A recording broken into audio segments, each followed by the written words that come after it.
I knew something was off when the espresso machine in the break room was gone. Just gone. No memo, no replacement, just a sad little puddle of burnt coffee oil and one lonely stir stick. That's the day I realized the heart of the company, hell, maybe the whole damn building, was being gutted in real time. But of course, nobody cared about the espresso machine. They cared about me even less. Until I left. I'm Susan, 44, senior backend systems architect at Hydra. I built their automation engine, the thing every multi-million-dollar contract sat on like a lazy king on a golden toilet. 3 years, thousands of commits. I wrote it alone while the company flailed through pivots, layoffs, rebrands, and one spectacular incident involving a marketing intern and a drone. The only reason any of our clients even tolerated Hyvra's half-baked vision was because the damn system worked. Seamlessly, reliably, silently, like me. I never needed the spotlight. Didn't give a damn about leadership offsites or team-building karaoke nights. I preferred the machine room at 11 p.m., wearing noise-canceling headphones and eating vending machine almonds while tracing down bottlenecks no one else could see. That code base was my cathedral. Clean, modular, fortified like Fort Knox with two-factor authentication, and a kill switch no one knew existed. So of course, I wasn't invited to the rebranding party. Pause here. If you're one of the 90% of folks listening without hitting that subscribe button, go ahead and do it now. It helps more than you know. Also, drop a like if you've ever been silently holding an entire company together while your boss thinks cloud computing means saving a Word doc to Google Drive. It seriously motivates our team to keep sharing stories like this. Anyway, the new CEO, Lance, bless his shiny veneers and $12 haircut, decided Hydra needed to pivot to something sleeker. I remember the email. Subject line, future-proofing our stack, a culture of velocity. I read it 6 times and still couldn't find a single sentence with meaning. But I did catch the part about auditing legacy architecture for agility alignment. Translation? They brought in outside consultants to evaluate the system I'd built, the one holding together client pipelines, regulatory logging, and our own internal task orchestration. They didn't even ask me to be part of the review. Instead, I got an invite to a mandatory Zoom with a man who called himself a DevOps evangelist and used the word synergy 5 times in 90 seconds. He skimmed through one of my high-level diagrams and asked, "Why did you build a custom orchestration layer instead of relying on off-the-shelf CI/CD vendors?" I replied, "Because none of them could handle our legacy inventory ingest, the financial compliance audit trail, and our private LLM token gating in one clean thread-safe structure." He blinked like I'd spoken in tongues. The next week, they brought in a new DevOps lead from a failed crypto startup. He wore sneakers that looked like they were coded into existence, and every meeting smelled faintly of Axe body spray and fragile ego. I didn't fight it. That's not my style. I just kept documenting, kept watching, kept breathing through the absurdity as Lance held town halls about elevating visibility and embracing disruption, while the only thing getting disrupted was our uptime. They kept me in the dark, but I'd built the damn lights. My coworkers noticed first. Tiny things, the repo would go down for 10 minutes and I'd fix it before anyone asked. A permissions bug in the deployment pipeline mysteriously vanished overnight. They started calling me the ghost in the machine, half joking, half praying I'd never leave. They didn't know I was already preparing to. Because here's the thing, when you architect something from scratch, you don't just write code, you embed yourself. And me? I left breadcrumbs in the dark. Little tripwires. Not out of revenge, not even out of paranoia. Just in case. Just in case the espresso machine vanished one day and no one looked up until it was too late. And baby, it was too late. They announced the rebrand with a goddamn laser light show in the atrium. I wish I were kidding. Some poor intern queued up a dubstep remix of the company's old jingle, and Lance strutted out in a blazer so tight it looked like it had been shrink-wrapped onto his torso. A 20-foot banner unfurled behind him that read, Hydra 2.0, automation at the speed of vision. Vision apparently meant pretending the past didn't exist. I stood near the back, coffee in one hand, badge in the other, pretending I didn't hear the VP of sales whisper, "Who's the woman with the resting murder face?" A few engineers smirked. They knew exactly who I was. Hell, if I stopped pushing commits, half of their dashboards would go dark by lunchtime. But the C-suite crowd? They wouldn't recognize me if I set their Slack passwords on fire. The announcement was followed by an email flood. System audit begins Monday. External consultants will evaluate legacy architecture. And my personal favorite, all proprietary contributions are assumed company property unless otherwise negotiated in writing. That last one had Lance's fingerprints all over it, shiny and smug. Consultants showed up looking like the IT department from a Netflix startup drama. All beard oil and buzzwords. One of them tried to impress me by calling Python quaint but lovable. Another asked if I'd ever considered containerizing our cron job manager for vibes. I stared at him long enough that he left mid-sentence. They pored over my codebase like it was a crime scene. Thing is, they didn't understand a damn thing they were looking at. My system wasn't flashy. It was fortified, built to handle ugly real-world problems, not demo-day theatrics. But when you don't understand something, it's easy to dismiss it as excessive. So that's exactly what they did. Redundant, over-engineered, needs streamlining. Lance loved those words, said them like he'd just discovered fire. Called an all-hands the next day and said we were decentralizing inefficiency by centralizing control. I choked on my lukewarm coffee. It wasn't just a rebrand, it was a purge. He unveiled the new org chart. The engineering department was getting realigned under strategic leadership. And at the top of that brittle little pyramid, Theo, the DevOps golden boy with the sneaker game and the emotional range of a houseplint.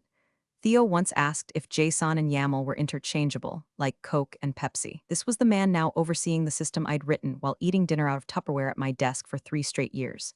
Then came the meeting. Not a real one. A drive-by conversation outside the restroom like I was a temp they were trying not to offend. "Hey Susan, quick update," Lance said, smiling like a lizard in a heat lamp.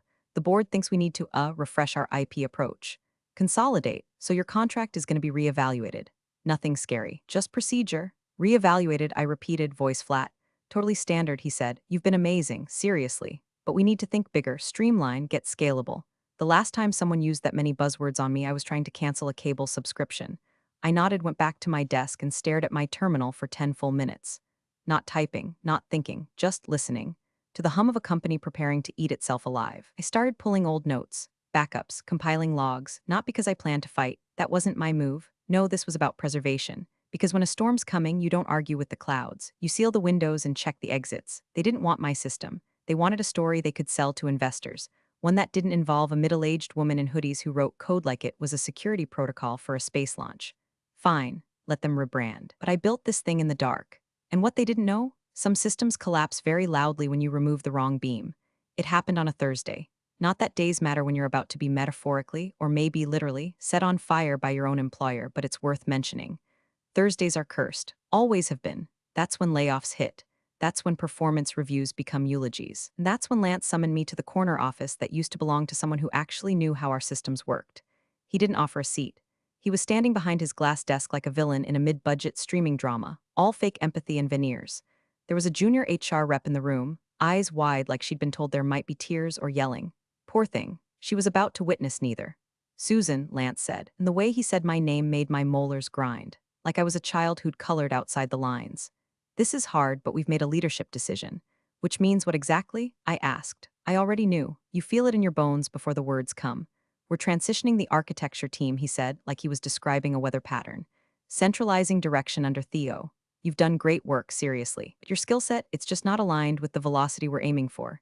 And then came the line, the one he probably practiced in the mirror. "Sweetheart," he said, "sweetheart, your code belongs to my company now." There was a silence after that, not the kind that fills a room, the kind that sucks the air out of it. Even the HR rep stopped blinking. He handed me a single sheet of paper with a boilerplate termination clause, a severance package that was insultingly clean, and a line that read, "Return all devices and wipe any local data as a condition of exit." "I'll need 10 minutes," I said calmly, "to clean up my machine." "Of course," he said, "just don't make it weird." I didn't reply. I just turned, walked back to my desk, sat down, and opened terminal. Now here's what Lance didn't know, what no one knew. Because when you build a system from scratch, you pour 3 years of your life into a backend so tightly wound it hums like a tuning fork, you don't just build. You bake yourself in. So years ago, while I was optimizing system logs to run 18% faster and rewriting integration layers that Theo still thinks are plugins, I added something. A tiny, dormant line of logic, buried in a dependency file so mundane even the consultants wouldn't read it. I called it Susan Core, not because I'm vain, but because I'm honest. And Susan Core was the beating heart of the whole damn thing.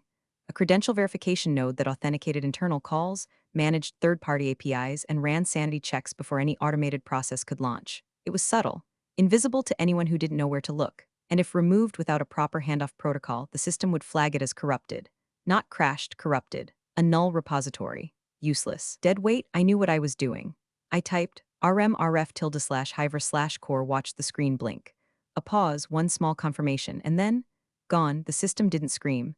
It didn't send alarms, it just went to sleep, like a bear curling into hibernation after eating all the berries in the forest. I logged out, shut the lid, unplugged my charger for the last time, and slid my badge across the desk with a practiced calm that scared the HR girl more than any tantrum would have. "Thanks for the opportunity," I said. No sarcasm, just a smile that could cut drywall. I walked out without looking back. didn't clean out my drawer, didn't say goodbye, didn't leave a forwarding email. I didn't have to.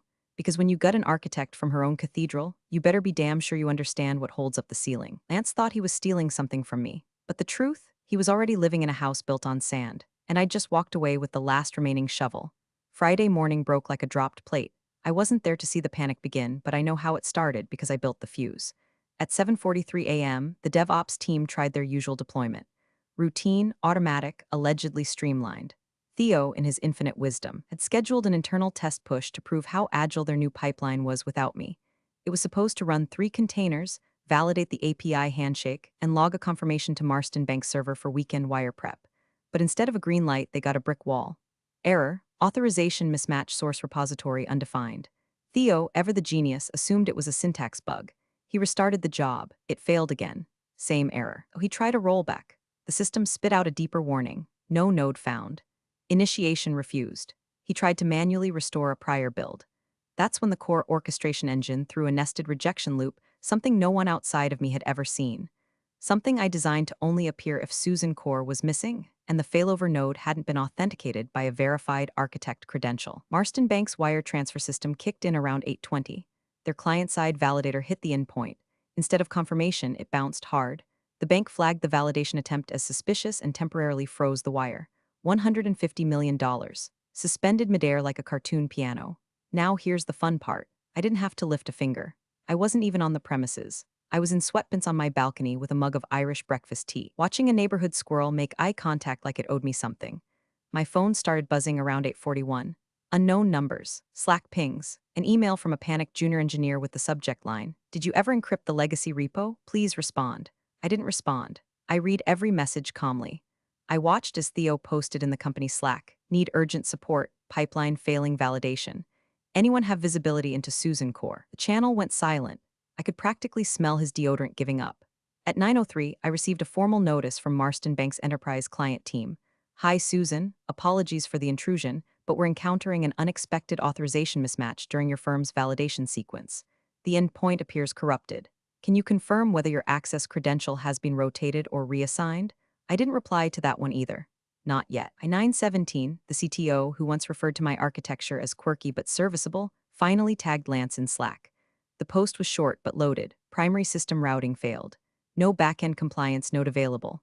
What's our fallback plan? No one had one, because I was the fallback plan. The documentation for the kill switch was on a USB drive I kept in a drawer filled with dried pens and expired coupons for falafel. By 9:30, Lance barged into the DevOps bullpen with the investor on speakerphone. The same investor who'd been promised a fully autonomous backend and seamless API continuity. The same investor who now had to explain to Marston Bank why their flagship partner's validation system suddenly looked like an abandoned MySpace page. Apparently, Lance tried to bluff. Told them we're in the middle of a system refresh, that I had voluntarily deprecated old code and that everything was on schedule. And that's when the investor's lawyer asked a single question. "Did your architect offboard with a compliance log?" Silence. I imagine the pause stretched long enough to be measured in geological time. The lawyer followed up with something bone cold, because if she didn't, and you're touching sensitive client infrastructure, that's not a refresh, it's a breach. Theo started sweating. Lance started blaming. Interns started Googling what null repository meant. And me, I was buttering toast. Every system has a spine. And if you design it right, very right, you don't need revenge, you just need patience. Because the thing about houses of cards, they fall all on their own. Especially when the architect walks away with the blueprint and the glue. The investor's jet touched down at 11:06 a.m. I know because one of my ex-teammates, who still had the decency to send cryptic texts like "Police car light Iron Man has landed police car light," was quietly watching the slow-motion implosion from a conference room 3 floors up. Marcus Klein, lead investor, bored shark. The kind of guy who wears the same black polo every day like a cartoon villain and makes VCs tremble by clearing his throat. He hadn't been to Hydra HQ in over a year.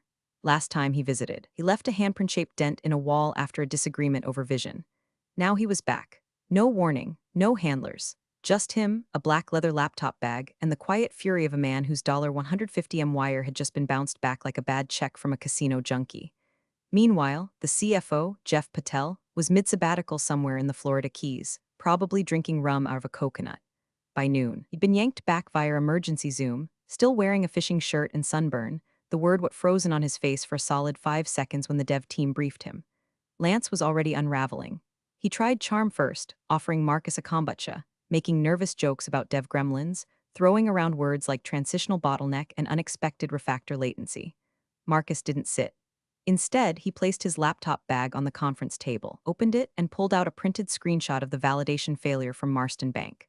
Then he pulled out another, this one showing a stacked trace with no node found and a red box around the missing Susan core label. He didn't say a word, just laid them down like tarot cards. Theo tried to explain it away, said Susan's architecture was monolithic and undocumented, and that they didn't fully understand all the dependencies, which was the first true thing he'd said since putting on those god-awful foam sneakers. Marcus looked directly at him. So your solution, he said slowly, was to delete it? Theo shifted in his seat like he'd suddenly realized his pants were flammable. Lance jumped in to redirect. Look, we're working through the bumps. We had a transition plan. It's just that Susan, well, she didn't exactly make things easy. You know how senior engineers can be. Territorial. Cryptic. Where's the compliance log? Marcus asked flat. Lance blinked. I'm sorry, the offboarding protocol, Marcus said, voice sharper now. Where's the signed compliance log for the system architect who wrote the engine your platform depends on? You could hear the air conditioner humming. Somewhere outside, someone's car alarm chirped. No one spoke. No one breathed. Theo's mouth opened, closed. Lance made a noise like a chair squeaking, but it came from his throat. Jeff, the CFO, rubbed his temples over Zoom and muttered, "Oh my God." Marcus didn't move, just picked up the screenshots and tapped them once against the desk to align the edges. Let me say this clearly, he said. You do not own a system if you cannot validate its chain of custody. You don't control data you can't access.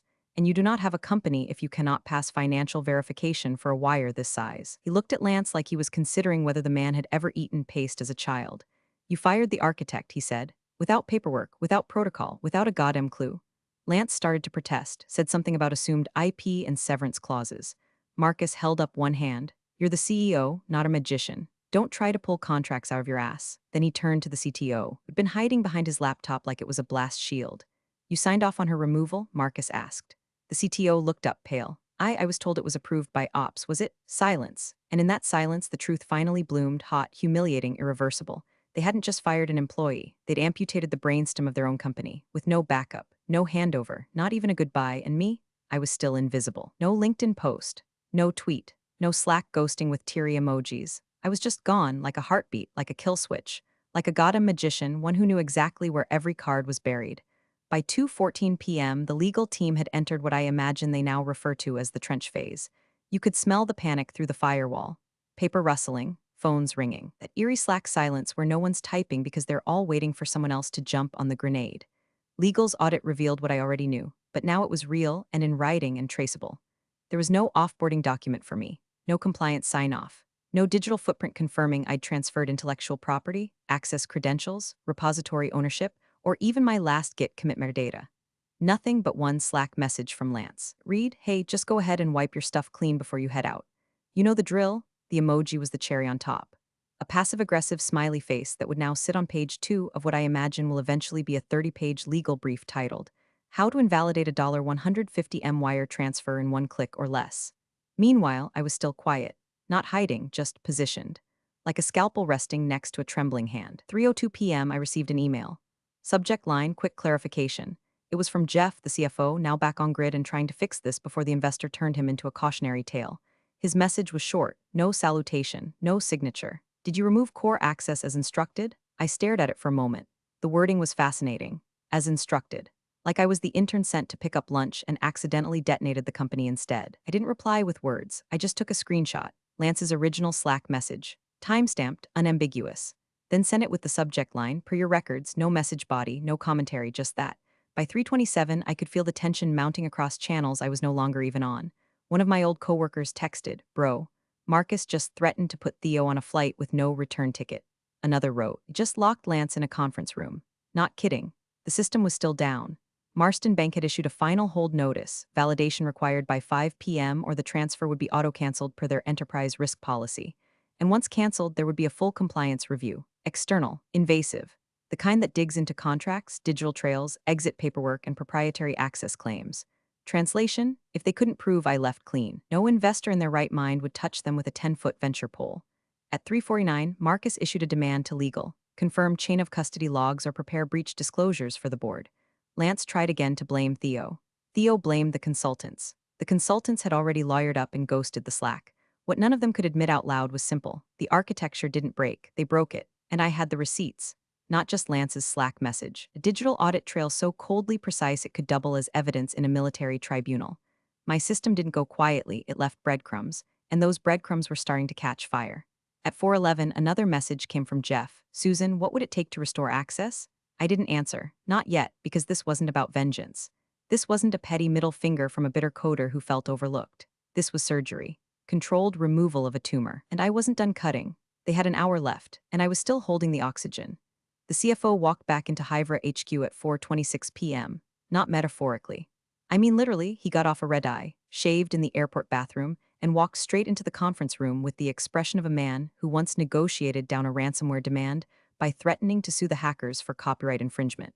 Jeff Patel wasn't a warm presence. He didn't make jokes, didn't do icebreakers, and absolutely did not tolerate chaos. That made today especially painful. Because today, the chaos was wearing a name tag and sipping cold brew in the break room like it hadn't detonated the company's infrastructure 6 hours ago. He didn't yell. He didn't threaten. He just opened a laptop, pulled up the logs, and started reading. EO tried to interrupt with a half-coherent explanation involving misaligned merge requests and cloud-native backfill strategies. Jeff raised one hand, palm up, and said nothing. The room went dead. It took him 50 minutes to understand what had taken 3 years to build, and 6 hours to unravel. Susan Core was a functional choke point, he said flatly, scrolling through a code map no one in the room fully understood. It's not just a module, he continued. It's a logic gate. It validates credentials, routes data traffic, verifies audit signatures, and timestamps every transaction we run through Marston. Without it, the system can't confirm identity, which means Marston can't validate the transfer, which means he clicked once, completely screwed. He turned to Lance, who had somehow aged 5 years since breakfast. Did you know about this node? We assumed it was part of a deprecated structure. The consultant said it wasn't necessary. Jeff pulled up another screen, internal communications, a Slack thread from 3 months ago. Lance had typed, let's sunset her legacy junk. Tell her to wipe anything that's not part of the new stack. It's over-engineered crap anyway, there it was. Proof that Lance had not only misunderstood the core system, he'd explicitly ordered its destruction. In writing, with an emoji. The investor's legal team, who'd been silently watching from the corner like corporate snipers, began assembling breach documentation. SEC risk disclosures, internal protocol violations, potential lawsuits for mishandled IP. At 4:43, Jeff stepped out of the room and called me. He didn't grovel, didn't beg, didn't try to spin the situation. He just said, Susan, I need to know exactly what we're dealing with. I asked if he was on a secure line. He said yes. I said, then check your inbox. A moment later, he received a single folder. No fluff, no flair. Just one document, PDF, timestamped clean as a whistle. It was a memo Lance had sent 2 weeks prior, buried in an internal thread labeled Clean House Initiative. In it, he'd written, we need to clear dead weight from the stack. Start with Susan's stuff. Mark it obsolete and delete it by EOM. The final sentence, if she complains, remind her it's not her system anymore. That memo was gold-plated dynamite. Jeff read it twice. Then I heard a long exhale. I'm not asking you to fix this, he said. Not yet. I just need to understand how far it goes. It goes to the bone, I replied. The pipeline, the compliance layer, the vendor endpoints, even the internal logs. Susan Core was never ornamental. It was the skeleton, and you amputated it. There was silence on the other end. Then, quietly, we'll be in touch. Soon. I ended the call, didn't smile, didn't pace, just sat in my chair with a cup of lukewarm tea and listened to the hum of the fridge. Because the power shift didn't come with applause, it came with precision, with documentation, with bloodless truth sliding across a table like a scalpel no one thought to check before the surgery began. And now, the knife was in my hand, and they'd finally noticed. Monday morning, 9:01 a.m. The war room looked like a tech startup had been caught cheating on its taxes. 3 giant screens glowed with terminal logs, legal memos, and bank correspondence. Everyone was seated, except Marcus. The lead investor stood near the window with the posture of a man watching his investment smolder on the pavement below. His jacket was still folded over his arm. He hadn't even bothered to hang it up. Lance was seated in the center, sweating through a crisp white shirt that now looked like it had been pressed with panic. His fingers trembled on the desk. Jeff sat next to him, calm as ever, holding a tablet with the grace of a man about to deliver a public beheading. Theo was not in the room. Word was he'd taken personal leave, which, in Hiver speak, meant he was currently trying to rebrand as a freelance consultant on LinkedIn. The room was silent until Jeff spoke. Before we make any decisions, he said, scrolling slowly, we need to establish sequence. So let's start with the obvious. He turned the screen toward Lance. Did you give Susan deletion orders? In writing, Lance shifted in his seat. His mouth moved, but no sound came out. Jeff tapped the screen once. A Slack thread appeared. Lance's original message, hey, just go ahead and wipe your stuff clean before you head out. You know the drill, then below it, a screenshot. My response via email, timestamped and digitally verified. Please confirm folder deletion per Slack message. Done, just 2 lines, neat, final, the room went still. The only sound was the gentle whir of a ceiling fan spinning like a noose. Lance tried to recover. We didn't know how central that module was. The consultants told us the consultants don't sign off on our infrastructure. Jeff interrupted, voice ice cold. You do? Marcus finally turned from the window. His voice didn't rise. It didn't need to. Your system, he said, is dead. He walked to the screen, tapped it lightly, and repeated, this time slower, quieter, more surgical, and you signed for the funeral. Lance's shoulders collapsed in on themselves. He looked smaller now, like someone had pulled the string on a blow-up CEO doll and let the air out. Jeff turned to Marcus.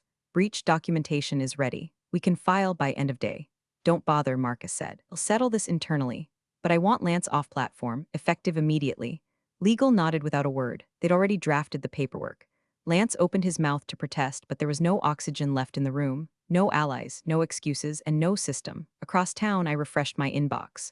One new email.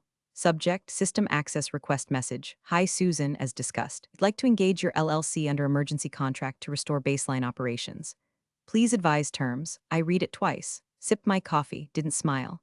Instead, I opened a blank document and began writing the new license agreement. It was short, simple, 4x my old rate, strict scope terms, all access logged and watermarked, and one line of code I'd add quietly, invisibly, just before handoff. A new credential watermark, embedded into the root node. Not intrusive, not malicious. Just a whisper in the wires, architect, S. Wilkins verified owner, not revenge, not pettiness, just accuracy. They wanted the system back, they could rent it. And the next time someone thought to call me sweetheart while stealing my work, they'd know better. Because even silent systems remember who built them. And some architects never forget where the weak points are buried. Lance was gone by 2:17 p.m. Not fired in the traditional sense, no cardboard box, no slow walk of shame. It was quieter, clinical, a line in an internal memo titled Leadership Transition Plan, buried between vendor updates and Q4 projections. His departure was categorized under loss of material assets under negligent command. Translation: you crashed the ship, and now we're scraping your name off the hull. I watched the news ripple across the channels I still had ghost access to. His name vanished from the org chart, his access revoked, his emails forwarded to legal. Someone, probably an overworked intern, started untagging him from project documentation, one Slack message at a time. By 3 o'clock, my LLC was formally contracted. The emergency terms were generous, 4 times my old rate. No NDA traps, no IP clauses buried in fine print. This time, I set the terms. They didn't even try to negotiate. Repository was dead on arrival, of course. I didn't bother fixing it, I rebuilt it from scratch, my way, secure, flexible, and absolutely idiot-proof. There would be no more Susan core this time, no hidden choke points, no secret triggers because I wasn't coming back. This wasn't a return. It was an acquisition of control, of narrative, of worth. And before I zipped the final build and pushed it to the server, I opened the root index and typed one line. Code that changed functionality. Just a fingerprint, a signature. Architect, S. Wilkins verified owner, anyone looking closely would find it. And they would know this wasn't just some system slapped together in a sprint by a DevOps intern with a Wi-Fi instability problem. This was mine. At 4:52 p.m., Marcus, the investor, called me directly. Just reviewed the final deployment, he said. Smooth, fast, cleaner than it's ever been. I didn't say anything. Just let the silence stretch. Then he said it, you own more of this company than he ever did. I let that sit for a moment, not out of ego, but because it was true. Not because I'd clawed for power or played politics in town halls. But because when everything else collapsed, when the money froze and the lights flickered, they didn't call the rebrand team. They called the builder. They always do. I closed my laptop, poured the last of the coffee into a chipped mug, and stood to watch the sun cut across my apartment wall like a line of demarcation. Old life, new rules. As I sent the final invoice, I attached a message with no greeting, no sign-off, no fluff, just 8 words. Next time, I said, don't call your architect sweetheart. Thanks for watching, you cubicle warriors. Hit that subscribe button. Unless you're my old boss, then you're on your own. Revenge of the coffee pot strikes again.